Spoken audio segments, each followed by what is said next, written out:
Hi, this is Michael Zart here today to talk to you about qualified opportunity funds. Qualified opportunity funds are these exciting new creatures created by the 2018 changes to the tax code.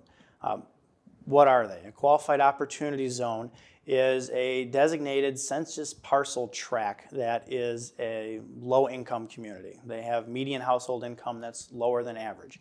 And the idea is that we want to spur investment in these communities and revitalize them. So we're calling them qualified opportunity zones, and you can invest in them with qualified opportunity funds. And this is ideal for a taxpayer that's going to have a substantial amount of capital gain that they want to defer.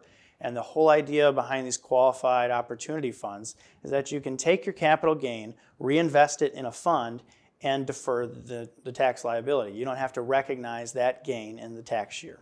Now, there are a couple other benefits available here too. So once you are in the fund and you hold your position for 5 years, 10% of that deferred gain just goes poof. You're not liable for it at all.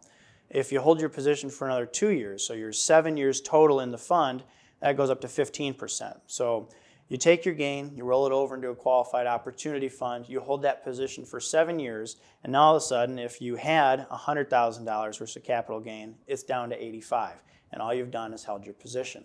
That's pretty nice. That's got a second benefit too. If you hold your position in the fund for 10 years, now in addition to that 15% that just goes away, we're also going to allow you to not pay any taxes on the appreciation. So if you've invested $100,000 and over the course of 10 years that's grown to $150,000, you're not going to pay any taxes on the $50,000. So to recap, 15% comes right off the top if you hold your position for 7 years.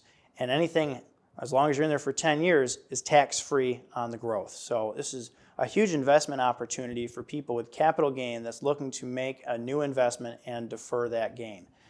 Worst case scenario is you just defer your gain until 2026. If you do nothing else, you still get a substantial amount of gain deferral, which is still great. So from an investor perspective, this is relatively straightforward. It's a great investment opportunity.